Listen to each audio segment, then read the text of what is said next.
পরম আনন্দের। আপনাদের মনে আছে ভগবান কপিল দেবের মাতা দেবাহুতি, এই দেবাহুতি দেবী তখন বৃদ্ধা।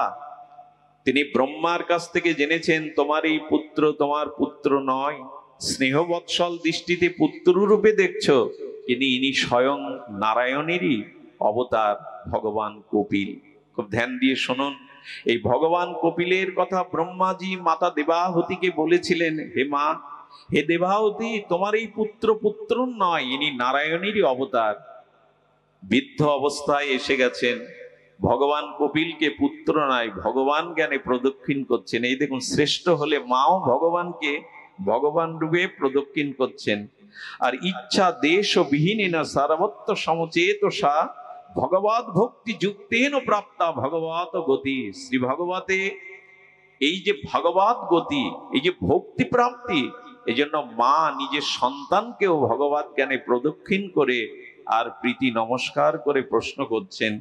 ভগবান কপিল দেব তার মাতা দেবহতীকে পরম মহত্বপূর্ণ তত্ত্ব কথা বলেছিলেন, যেটা কপিল গীতা নামে খ্যাত।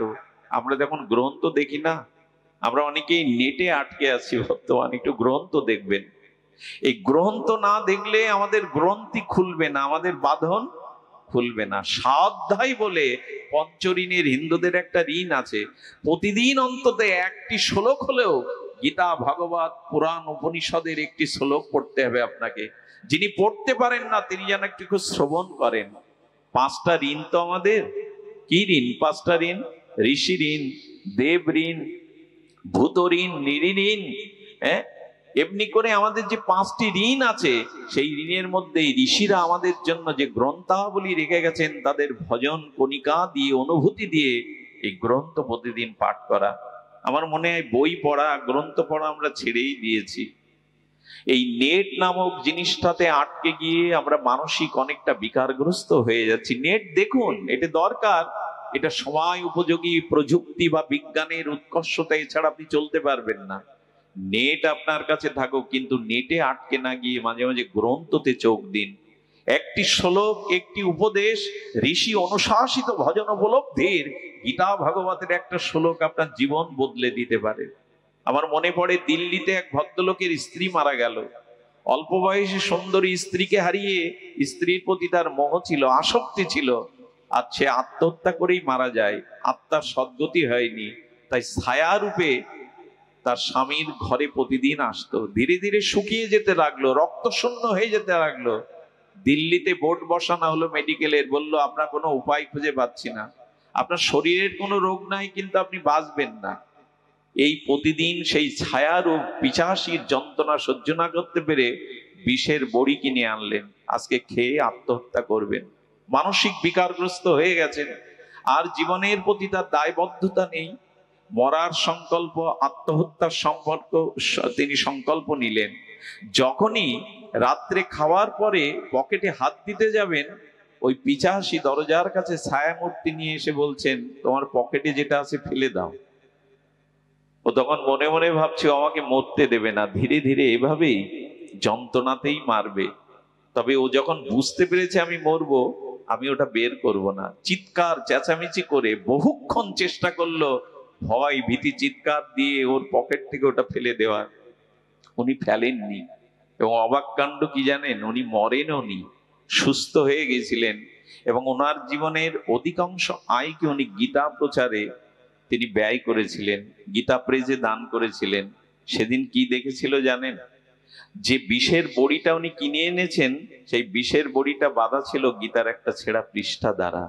ওই কারণে পিশাচী ঘরে প্রবেশ করতে পারেনি, গীতার একটা ছেঁড়া পৃষ্ঠার দ্বারা ওই পিশাচী ঘরে প্রবেশ করতে পারেনি। এই ভদ্রলোক পরবর্তীতে গীতা প্রেসে, গোরক্ষপুরে গীতা প্রেসে নিজে রক্ত দান করেছিলেন, যার একটা পৃষ্ঠা কাছে থাকলে পিশাচী প্রবেশ করতে পারে না ঘরে। সেটা কত অমীয় চিন্ময় বস্তু। এই জন্য গীতাকে শুধু লাল কাপড়ে রাখবেন না, মরার পরে বুকে দেবেন না। মুখে দিতে পারেন, এটা আমার আপত্তি নেই, কিন্তু জীবদ্দশাতে বুকের মধ্যে গীতার বাণীকে নিন। মৃত্যুর পরে বুকে দিলেন, তাতে আমার আপত্তি নেই, কিন্তু তাতে তার কি কল্যাণ হবে আমি জানি না। কিন্তু গীতাটা জীবদ্দশাতেই গীতার বাণীকে হৃদয়ে নিন। এই জন্য এগুলো খুলে দেখবেন। কপিল গীতা নামের উপদেশে আছে, কপিল দেব সন্দনা বন্দনা নিত্যকর্ম সমাপন করে বসেছেন। আর কি করেছেন, মা দেবাহুতি সেই পূর্ণ শ্রদ্ধা নিয়ে এসে পুত্রকে প্রদক্ষিণ করে আর তখন বলছেন অপূর্ব এই কথাগুলো, যে ব্রহ্মা বলেছিলেন যে তুমি নারায়ণ, আমি এই সময় তোমার গর্ভধারিণী শুধু নয়, আমি তোমার শিষ্যা, আমাকে তুমি উপদেশ দান করো। কি বলছেন শুনুন, আমি আজ পর্যন্ত অনেকবার ইন্দ্রিয় ভোগ করেছি নিজের মা, এই উক্তিগুলো শুনুন, এটা আমাদেরই কথা। আমরা বহুবার জন্মেছি, বহু দেহ পেয়েছি, বহু সম্পর্ক পেয়েছি, অনন্তকাল ধরে এই দেহকে ইন্দ্রিয়কে ভোগ করেছি, চোখে দৃশ্য দেখেছি, জিহ্বায় রসাস্বাদন করেছি, কর্ণে শব্দমালা দিয়েছি, চর্মকে স্পর্শ সুখ দিয়েছি, কিন্তু কই আজও পর্যন্ত আমার তৃষ্ণা তো মিটল না।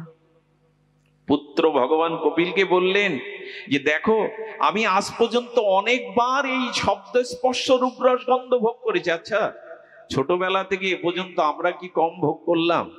তৃষ্ণা মিটেছে কারো? তৃষ্ণা কি মেটে? বা তৃষ্ণা আরো নিরন্তর বেড়ে যায়। তৃষ্ণা কারো মিটে না, কত জন্মই ভোগ করলাম, কারণ ভোগের প্রশান্তি হয় না, অনিত্যম অসুখম।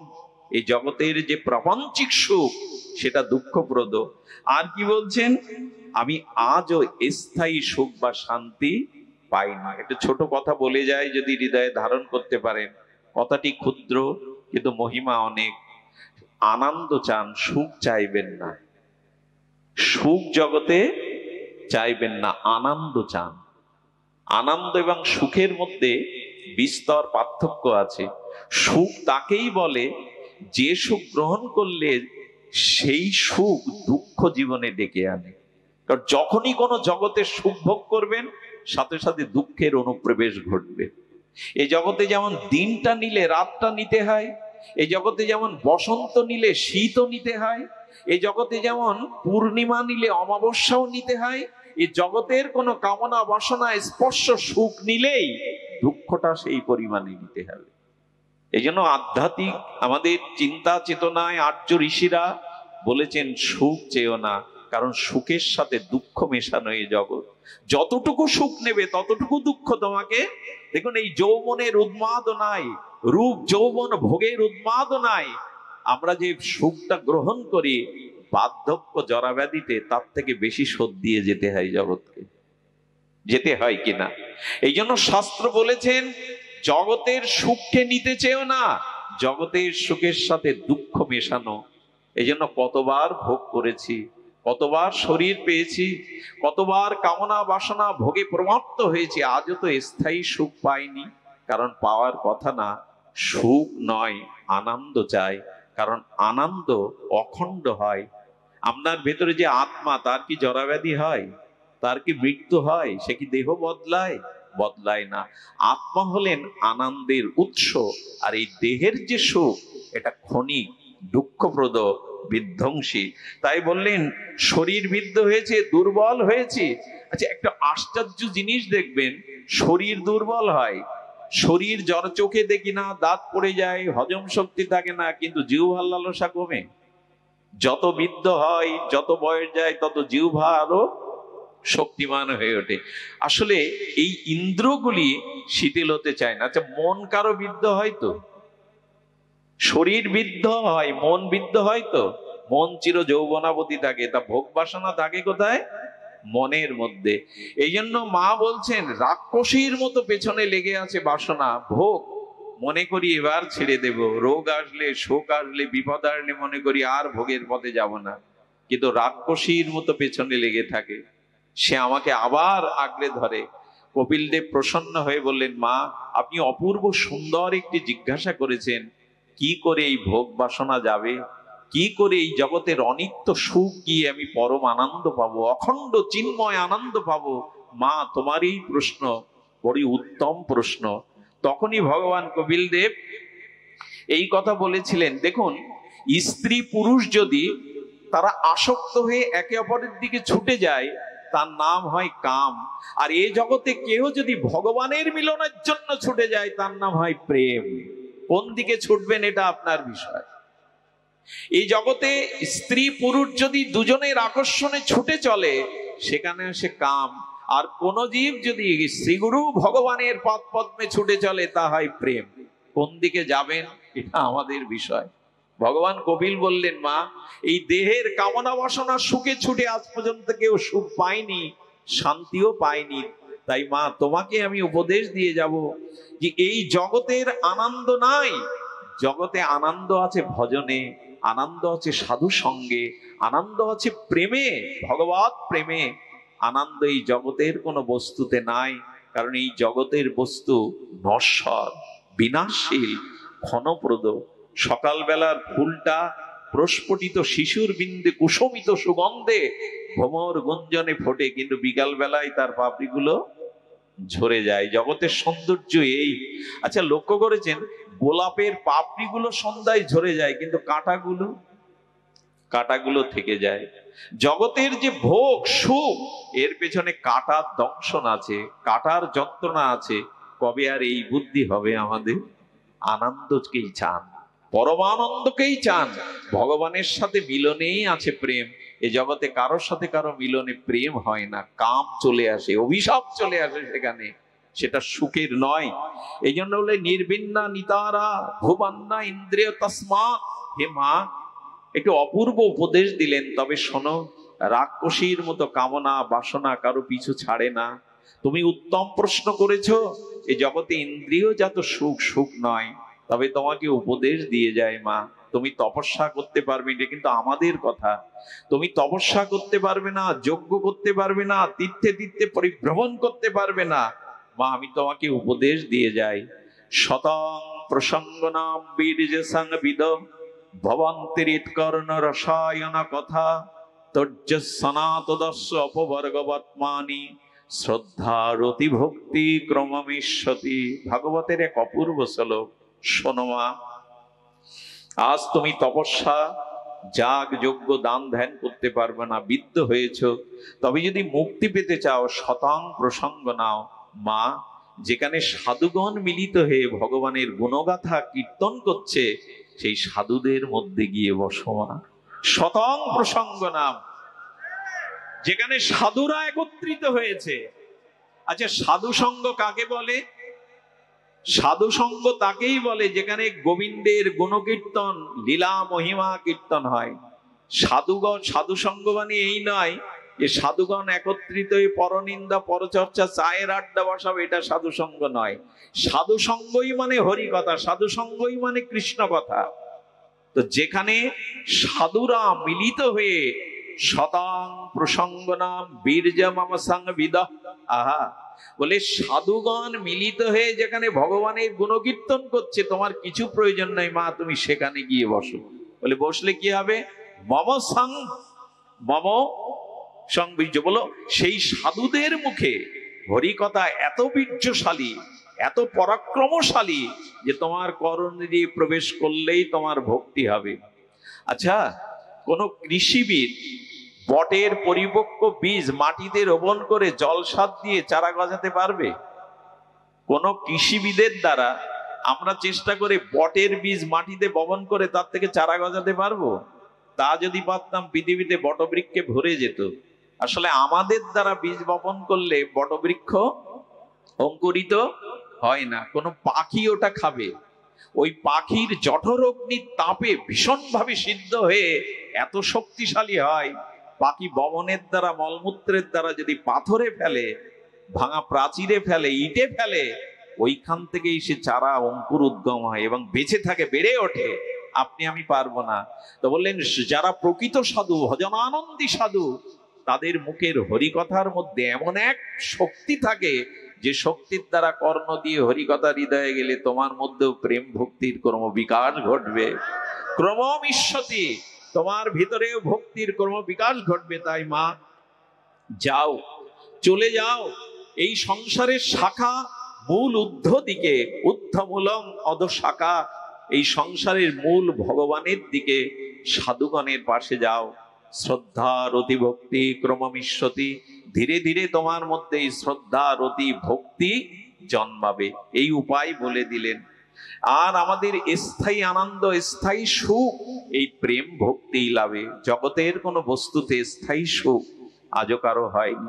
আর একটা জিনিস কি জানেন, সাধু সঙ্গে হরি ভজন করলে আপনি জীবনে প্রকৃত অর্থে সুখী হতে পারবেন। কেন? আপনার ভিতরে মান অপমান সুখ দুঃখ গুলো তখন সমান হয়ে দেখা দেবে। তুকারামের একটা চরিত্র বলি। একদল পাষণ্ড তুকারামকে সহ্য করতে পারতেন না। ইনি দিব্য মহাপুরুষ, নাম সিদ্ধ মহাপুরুষ। একদিন তাকে অপমান করবে বলে বলছে, তুকারাম তুমি তো সাধু, শ্রেষ্ঠ সন্ত, তোমার মহিমায় আমাদের মুখ উজ্জ্বল হয়েছে, তোমাকে আমরা একটু সংবর্ধনা দেব। তা কিসে? না, তোমাকে আমরা গাধার পিঠে উঠিয়ে এই নগর পরিভ্রমণ করাবো। চিন্তা করতে পারেন, এমন একজন মহান সাধুকে এই প্রস্তাব দিল এই দুষ্ট বুদ্ধি সম্পন্ন। তখন তুকারাম মনে মনে ভাবছে, প্রভু সম্মানটাও যেমন তোমার দেওয়া, অপমানটাও তো তোমার দেওয়া, দুটোকেই হৃদয়ে মেনে নিতে হবে। ওনার স্ত্রী কষ্ট পেতে লাগলেন, তবু বললেন কষ্ট পেও না, মান এবং অপমান দুটোকে সমভাবে নেওয়াই হলো ভক্তের কাজ। উনি গাধার পিঠে উঠলেন। তারা বাজারে যখন ওইটা গাধাকে নিয়ে অপমানের জন্য নিয়ে গেল, ওনার স্ত্রী হে রাম, হে শ্রীরাম, হে সিয়ারাম বলে কাঁদছেন। বললেন, প্রভু ভক্তকে তুমি গরুরের পিঠে না উঠিয়ে গাধার পিঠে উঠিয়ে অপমান করাচ্ছ। যেই বলেছেন ওনার স্ত্রী, বিশ্বাস করুন ওরা দেখছে দুষ্টরা গাধা, কিন্তু ভগবান ওখানে গরুর দিয়ে দিলেন। গরুরের উপরে উঠে উনি ভ্রমণ করতে লাগলেন। বিচার করুন, ভগবান তার ভক্তের মর্যাদা সর্বদাই রক্ষা করেন। তেমনি করে সাধু সঙ্গ করলে কি হবে জানেন? দুঃখেও যেমন ভেঙে পড়বেন না, অতিরিক্ত কিছু প্রাপ্তিতেও আত্মহারা হবেন না। সুখ দুঃখ মান অপমানকে মেনে নেওয়ার যে শক্তিটা, এটা ভজনের দ্বারা আসে। আর এছাড়া জগতে শান্তি পাবেন না। সব অবস্থাকেই মেনে নিতে শিখুন, কারণ সকল অবস্থার মধ্যে কল্যাণ আছে। এই কল্যাণটি একমাত্র ভগবানের শুদ্ধ ভক্তরাই মেনে নিতে পারেন। এখানে সম্মান বা অপমান দুটোকেই তারা মেনে নিয়ে চলেন। আরেকটা জিনিস বলি, লৌকিক কথাবার্তায় যারা আনন্দ পায়, রস পায়, আমি বলতে পারি তারা ভগবানকে ভালোবাসেননি। যারা কৃষ্ণ কথা ভগবত কথা ব্যতীত শুধু লৌকিক কথায় আনন্দ পায়, জানতে হবে ভগবত প্রেম তাদের মধ্যে নেই। একটা কথা বলি, লৌকিক কথার দ্বারা মনের প্রসন্নতা আসে, কিন্তু ভগবত কথা ছাড়া আত্মার প্রসন্নতা আসে না, আত্মার স্নিগ্ধতা কখনো আসে না। এই জন্য লৌকিক কথাবার্তা সারাদিন বলে যায়, বন্ধু কেমন আছো, তুমি কেমন আছো, কে কেমন আছে, কত ইনিয়ে বিনিয়ে আচাল পাচাল পারি। তো জগতের কথাই যাদের প্রীতি, হরি কথাতে যাদের প্রীতি নেই, জানবেন তাদের ভগবানের প্রতি এখনো ভালোবাসাই জন্মায়নি। কারণ কি জানেন? যে যাকে ভালোবাসে দিনের মধ্যে 10 বার তার কথা মনে পড়ে এবং তার কথা বলতে তার ইচ্ছা হয়। যে যাকে ভালোবাসে দেখবেন তার মুখ দিয়ে সেই ভালোবাসার মানুষের কথাটা 10 বার প্রকাশ হয়ে পড়বে। এই জন্য ধরে নিতে হবে যে ঈশ্বরের প্রতি তাদের প্রীতি জন্মায়নি। আর হরি কথাতেই গরমের মধ্যেও যাদের প্রীতি, রুচি, অভিরুচি হয়েছে, জানতে হবে ভগবানকে ভালোবাসে বলেই হরি কথা তাদের ভালো লাগছে। ভগবানকে যদি ভালো না বাসতো, হরি কথা তাদের এত প্রিয় হতো না। এই জন্য ভগবান কপিল দেব দেবাহতী মাকে এই উপদেশ দিয়ে তিনি বনে গমন করেছিলেন। বহু জন্ম ধরে জীব সংসারে আসছে যাচ্ছে, কতবার স্বামী, কতবার স্ত্রী পেয়েছে, কত পুত্র কন্যা। আচ্ছা, গত জন্মের আমাদের স্ত্রী পুত্র পিতামাতা এখন একে সামনে এসে দাঁড়ালে চিনতে পারবো আমরা তাদের? একটু কথা শুনুন মন দিয়ে, পারবো কি? এরকম দেহ, এরকম সংসার, এমন স্ত্রী পুত্র বহু জন্ম বদলেছি, তারা কোথায়, আমিও বা কোথায়? এই জন্ম যারা পিতামাতা, বাড়ি গাড়ি, স্ত্রী পুত্র, আগামী জন্ম অন্য জায়গায় জন্মালে এদের কথাও ভুলে যাব। এভাবে আর কতবার বদলাবে, আর কতবার ভূত বদলাবে, আর কতবার এই অনিত্য আসা যাওয়া করবে। কতবার পশু পাখি হয়েছে, কতবার জীবজন্তু হয়েছে, কতবার 84 লক্ষ জনিতে ভ্রমণ করেছি, সুখ তো পাইনি, আনন্দ তো পাইনি। তাই মা, যদি প্রকৃত আনন্দ পেতে চাও, এই জগতের পুনঃ পুনঃ গতাগতি, পুনঃ পুনঃ আসা যাওয়া বন্ধ করার জন্য হরি ভজন করো, সাধু সঙ্গ করো, জীবনের প্রকৃত আনন্দকে উপলব্ধি করো। একথা বলেই ভগবান কপিল চলে গিয়েছিলেন বনে, আর মাকে দিয়ে গেছিলেন এই সাধু সঙ্গ, হরি কথায়। আপনাদের অনুরোধ করব, দীর্ঘ 5 ঘন্টার পথ অতিক্রম করে এসে এই হাট কৃষ্ণপুরে আমি অবাক হচ্ছি, মানুষের হরিকথা শোনার এত লালসা, এত তীব্র শ্রদ্ধা। আমি মনে করি হরিকথাতে যাদের এই তীব্র শ্রদ্ধা, গোবিন্দ তাদের স্বীকার করে নিয়েছেন, গোবিন্দ তাদেরকে নিজের করে অবশ্যই নিয়েছেন। এই উপদেশ যেন আমরা ভগবান কপিল দেবের উপদেশ স্মরণ করি। সবশেষে বলেছিলাম বৃন্দাবনের একটি ঘটনা বলবো আপনাদের, এই ঘটনার দ্বারাই আজকের পাঠ বিশ্রাম পাবে। সেই ঘটনা হলো, ভগবানকে কুবজা দিয়েছিলেন চন্দন ফুলমালা, তাতে তার জীবনের কি প্রাপ্তি আপনারা শ্রবণ করেছেন লীলাতে। আরেকটি কথা মনে পড়ে, বৃন্দাবনে এক ফল বিক্রিনী ছিলেন। কি বিক্রিনী? উনি কি করতেন? সংসারে অভাব, রুগ্ন স্বামী, তাই কিছু বনের ফল, মিষ্ট ফল ঝুড়ি করে বৃন্দাবনের পথে পথে ফেরি করতেন। সেই কাঙালিনী ফেরিয়ালা ফল বিক্রিনী বুড়িমার কানে এলেও যে আজ গোপাল নন্দ ভবনে আবির্ভূত হয়েছে, তার রূপে, তার ছন্দে, তার অঙ্গ সঞ্চালনে আর সমস্ত ব্রজমণ্ডল আনন্দে ভরে গেছে, কিন্তু আমি তো ভিখারিনী, কাঙালিনী, আমি নন্দ মহারাজের গৃহে তো ঢোকার অধিকার রাখি না। উনি এক সাধুর কাছে গিয়ে বললেন, বাবা, গোপালের মাধুর্য, গোপালের রূপ, গোপালের মহিমা শুনতে শুনতে আমার বড় ইচ্ছা জেগেছে, বাবা বলে দাও না কি করে আমি গোপালকে দর্শন করতে পারবো। এই দেখুন, ভগবানের কাছে সরাসরি আপনি পাবেন না, ভগবানের কাছে যেতে গেলে মাধ্যম লাগবে, সাধুগুরু বৈষ্ণবের কৃপা লাগবে। সাধুগুরু বৈষ্ণবের কৃপাতেই কেবল আপনি মাধুর্যময় ভগবানকে আস্বাদন করতে পারবেন। এই ফল বিক্রিনী এক মহতের কাছে গিয়ে মহৎ বললেন, মা, গোবিন্দকে দেখবে, গোপালকে দেখবে, তবে তোমাকে একটা কাজ করতে হবে, প্রতিদিন না 108 বার করে গোপালের নামটা মনে মনে জপ করতে হবে। এই জপ করতে করতে করতে করতে একদিন কৃপা হবে, আর আমি তোমায় বলে দেব, সেই দিন তুমি গোপালের দর্শন পাবে। একটা কথা বলি, ভগবান যদি আপনার সামনে এখন আসেন, কিচ্ছু হবে না আপনার, আমি বলে দিচ্ছি আপনার কিচ্ছু হবে না। ত্রিভঙ্গ মুরারি শ্যামসুন্দর নয়ন সম্মুখে যদি এখন আবির্ভাব হয়, আপনার ভালো লাগবে, কিন্তু কিছু হবে না। বলছি কেন জানেন? হলে কংসের হতো, হলে দুর্যোধনেরও হতো। হয় কার জানেন? যার ভগবত প্রাপ্তির আগে হৃদয়ে ভজন আছে, গুরু কৃপা আছে, ভজন মাধুর্য আছে, সেই ভগবানকে আস্বাদন করতে পারে। ভগবানকে পাওয়াও পাওয়া নয় যদি ভজন না থাকে। আচ্ছা, মৌমাছি চাক পেলেন, চাক পেয়ে কি হবে? ওতে যদি মধু না থাকে, পাওয়ার সাধ্যকতা আছে? মৌমাছির বড় চাক পেলেন, কিন্তু তাতে মধু নাই। তো ভগবান পেলেন, অথচ হৃদয়ে প্রেম নাই, শ্রদ্ধা নাই, ভগবানে বিশ্বাস নাই, ওই পাওয়া না পাওয়াও সমান। পিত্ত দোষে জিহ্বা তিতো হয়ে যায়। ওই সময় মিশ্রি কেমন লাগে? মিষ্টি লাগে? পিত্ত দোষে দুষ্ট জিহ্বাতে যা দেবেন সেই সময় তিতো লাগবে। অনেকদিন জ্বর হলে পিত্ত দূষিত হয়ে যায় না, তখন মিশ্রি চিবালেও কি মনে হয়? তিতো। তো তার ভজন নেই, প্রেম নেই, ব্যাকুলতা নেই, উৎকণ্ঠা নেই, পিপাসা নেই। সে ভগবানকে পেয়েও দেখে ভগবান অন্যজনের মতোই, আস্বাদন হবে কি করে? এই জন্য তো শ্রদ্ধা লাগবে, ভজন লাগবে, মহতের কৃপা লাগবে, তার নাম রূপের মহিমা জানা লাগবে, তবেই তো ভগবানকে পেয়ে আস্বাদন করতে পারবো। সুধীজন, এই জন্য সাধুগণ বলছেন, ওই মাকে কি বললেন? গোপালকে তিনি বলতে পারতেন, যাও নন্দ ভবনে খেলা করছে গোবিন্দ দেখে এসো, কিন্তু তাতে তার প্রেম হতো না। এই জন্য ভগবানের নাম দিয়ে দিলেন।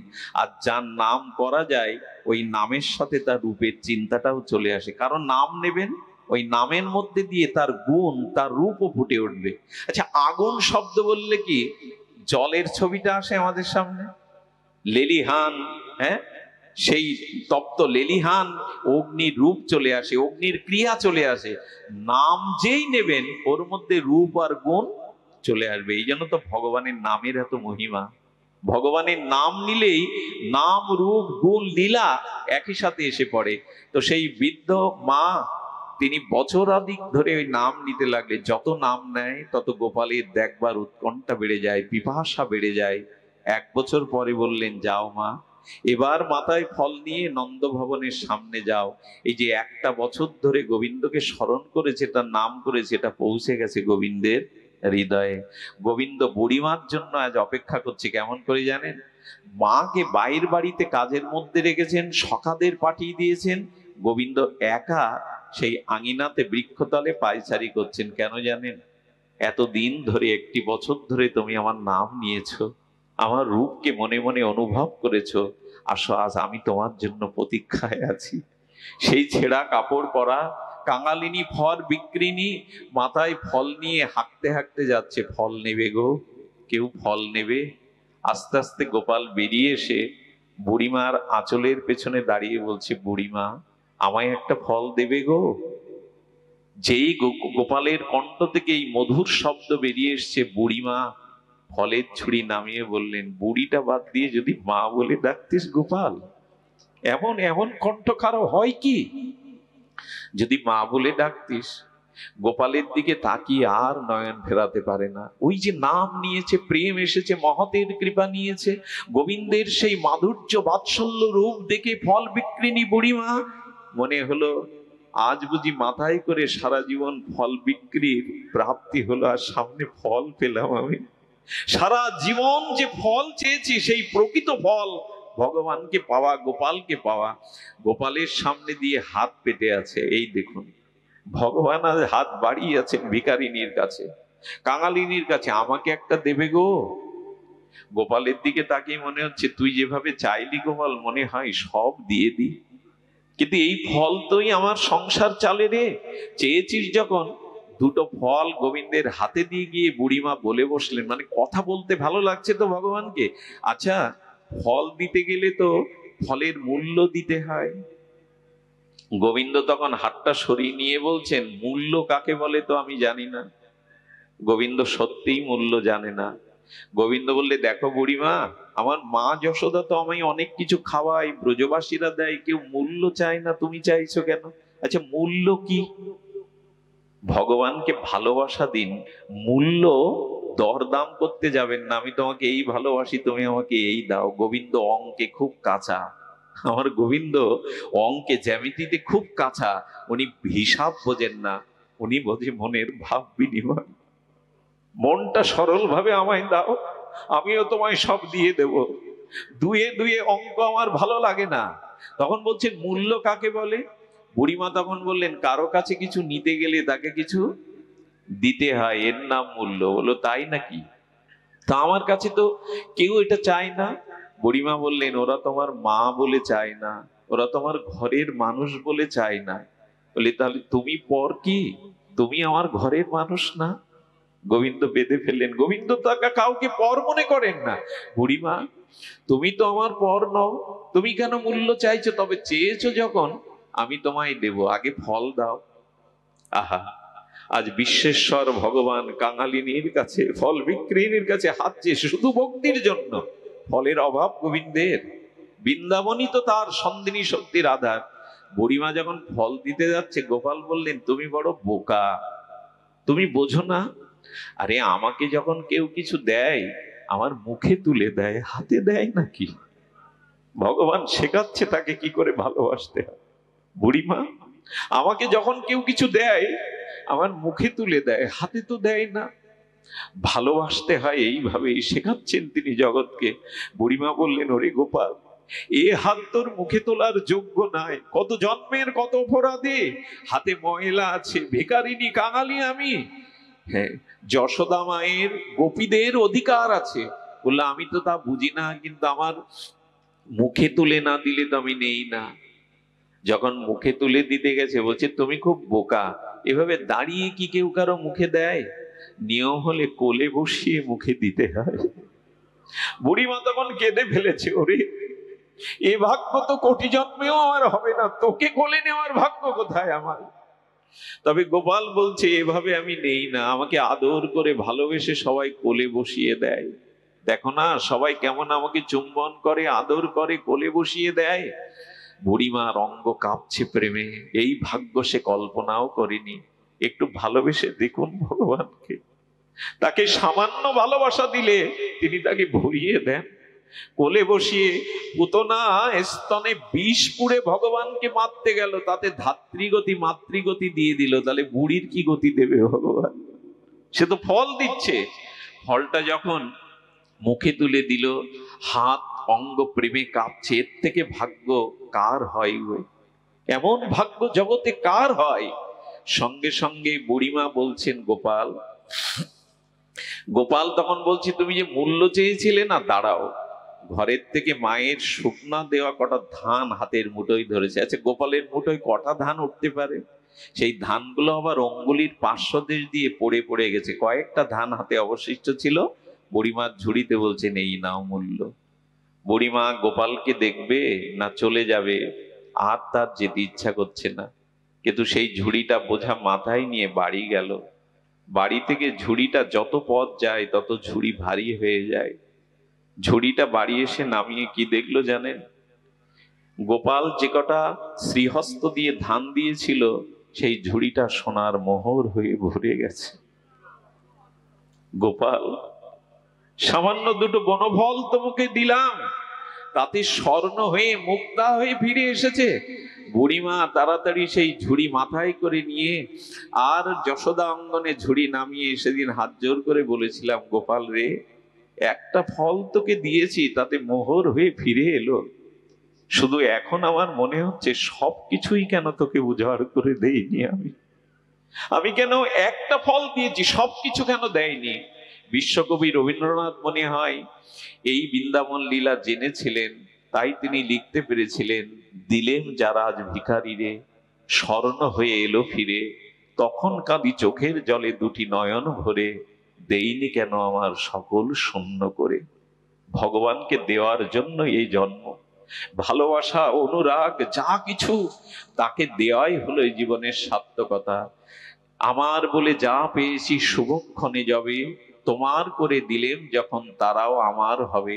ঠাকুরের সামনে যা দেই ওটার ভোগ থাকে না, ওটা প্রসাদ হয়ে যায়।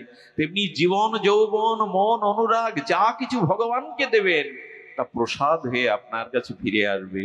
আজকের অন্তিম বাক্য এই, আসুন এই জীবনে অনুরাগ ভালোবাসা প্রীতি তাকে দেই, তাকে দেওয়ার মাধ্যমেই এই জীবনের সার্থকতা আসবে। এই বুড়িমা হলাম আমরা, কাঙালিনী, আমরা শূন্য। সাধুগুরুর কাছে গিয়ে যদি হরিনাম পাই, হরিকথা পাই, আর সেই নামকে যদি রুচির সহিত ভগবান প্রাপ্তির জন্য আমরা ভজন করতে থাকি, একদিন না একদিন ভগবান আমাদের ভরিয়ে দেবেন, প্রেম ভক্তিতে পাত্র ভরিয়ে দেবেন। সুধীজন, এই হাটকৃষ্ণপুরের বাবাজি আমাকে আনার জন্য, ওনাকে আমি অনেক লাঞ্ছনাও দিয়েছি। আমি বলেছি বারবার, উনি একজন শিক্ষক মানুষ, এত বৃহত্তম অনুষ্ঠান ওনারা করেন, আমি জানি না এদের হৃদয় কত বড় করেছেন ভগবান। আপনাদের আশীর্বাদে এখানে অনুষ্ঠান মালা 5 দিন ভাগবত নাম সংকীর্তন লীলা কীর্তন, এটি কি সম্ভব? তবে হ্যাঁ, এই ফরিদপুরের মাটি, বৃহত্তর ফরিদপুরের মাটি বড় পবিত্র স্নিগ্ধ, বন্ধু সুন্দরের মাটি মেশানো, অনেক মহাপুরুষের মাটি মেশানো। এই জন্য হয়তো আপনাদের এলাকার মানুষের হৃদয় অনেক বড়, বিস্তার, সেবা পরায়ণ। তো এই অনুষ্ঠানের জন্য আমাদের বাবুদা, আমাদের কার্তিক বাবা, এরা অনেকবার বলেছেন বাবা একটু আসুন। একবার মনে হয় আমি এসেও ছিলাম এখানে। তো আজ এই কথা রাখতে পেরে আমার ভালো লাগছে। আমার মতো নর্দমা নরকের কীট জীবাধম আপনাদের দর্শন, আপনাদের স্পর্শন, আপনাদের মঙ্গলময় উপস্থিতি আমার এই জীবনকে ধন্য করলো। অনেক অনুপ্রেরণা আমি আপনাদের কাছ থেকেই পেলাম। শুধু বাকি অনুষ্ঠানগুলো যাতে গৌর গোবিন্দ রাধারানী মহাপ্রভু যাতে সম্পূর্ণ করেন, সুন্দরভাবে সম্পন্ন হয়, এই প্রার্থনা রেখে এলাকার যত সনাতনী হিন্দুরা আছে তাদের কাছে একটা অনুরোধ রাখবো, এই ভগবান এবং ধর্মকে আঁকড়ে ধরে স্বজাতির মঙ্গলের জন্য, স্বজাতির বিপদের জন্য পাশে দাঁড়ান। এটাই আজকের আমার আপনাদের চরণে পুষ্পাঞ্জলি, পূর্ণাহতি। আপনাদের মঙ্গল হোক।